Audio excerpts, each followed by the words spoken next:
पूर्व केंद्रीय मंत्री और कांग्रेस के वरिष्ठ नेता अरविंद नेताम जल्द ही कांग्रेस से इस्तीफा देने वाले हैं, जिसको लेकर वीआईपी न्यूज़ ने अरविंद नेताम से खास बातचीत की, जिसमें उन्होंने कहा कि समाज सबसे पहले।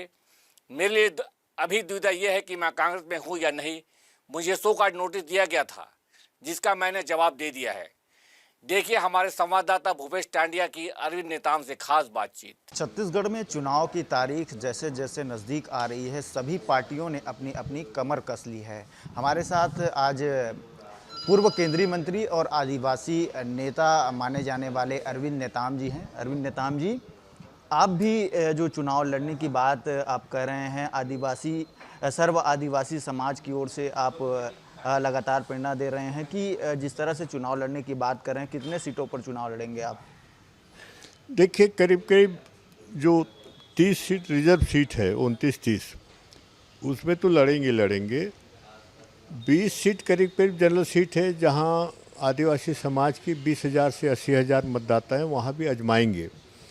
पर वहां अन्य समाज को भी आह्वान करेंगे, हम निमंत्रण देंगे कि कोई भी समाज हो, चाहे पिछड़ा वर्ग हो या अपर कास्ट हो, हमारी बैनर पे अगर कोई लड़ना चाहे जनरल सीट में तो स्वागत है, हम उनका स्वागत करेंगे। इसके अलावा भी छोटी छोटी पार्टियों के साथ भी कुछ सीटों पे हम समझौता करेंगे, ताकि एक संदेश इस प्रदेश में देना चाहते हैं कि हम सब साथ लड़ के मिलकर लड़ रहे हैं।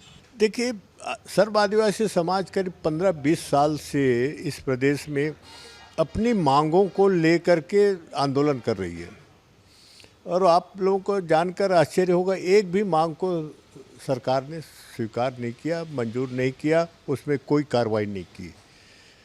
तो आखिर प्रजातंत्र में कहीं ऐसा तो होता नहीं कि भाई इतनी हम मांग करें और सबसे बाहुल्य राज है, आदिवासी बाहुल्य राज, उसी की उपेक्षा हो तो करेगा क्या। तो समाज ने सोच लिया कि अब चुनावी मैदान में उतरेंगे, और उसके बाद समाज के पास कोई विकल्प नहीं, ये बहुत मजबूरी में हो रहा है। देखो, मैं राजनीतिक दलों पे जो भी टिप्पणी करते हैं, मैं उसमें जाना नहीं चाहता। उनका काम है, हमने अच्छा किया, उसने खराब किया, ये दोनों के आपस में चलता रहता है, उसमें हम पढ़ना नहीं चाहते। हम तो ये बात कहना चाहते हैं कि इतने साल में ये जो मौलिक अधिकार हैं, संवैधानिक अधिकार हैं, और भी अरे जल जंगल के अधिकार हैं, ये क्यों आज भी असंतोष, सरगुजा हो वो चाहे बस्तर हो, क्यों है? हम सरकारों से पूछना चाहते हैं ना, इसका तो बता दें क्यों है, सब करने के बाद भी असंतोष क्यों है? सरगुजा में तो 3-3, 4-4 साल से लगातार हो रहा है, कानून कायदे के धज्जे उड़ रही हैं, तो उसका कौन जवाब देगा? कुमारी शैलजा से बात हुई कि आप पार्टी छोड़ने की लगातार जो बात करें, कुमारी शैलजा पर? मैं शैलजा जी को ये कहा था कि आप जल्दी जवाब दे दीजिए, हमने अपना जवाब दे दिया आपके शोकाज नोटिस का, तो आप जवाब दे देंगे तो फिर आप हमको पार्टी में रखते हो कि निकाल दो, फैसला कर दो, हमें फिर पसपेश में मत रखो, नहीं तो हम फैसला कर लेंगे, उसमें क्या दिक्कत।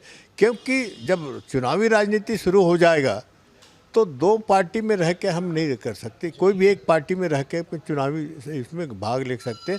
हम समाज के साथ रहेंगे, कांग्रेस पार्टी के साथ नहीं रहेंगे। अब देखना होगा कि किस तरह से सर्व आदिवासी समाज आगे चुनाव लड़ती है और जनता किसको चुनकर विधानसभा तक ले जाती है। कैमरा पर्सन आर के प्रसाद के साथ भूपेश टांडिया, वीआईपी न्यूज़ रायपुर, छत्तीसगढ़।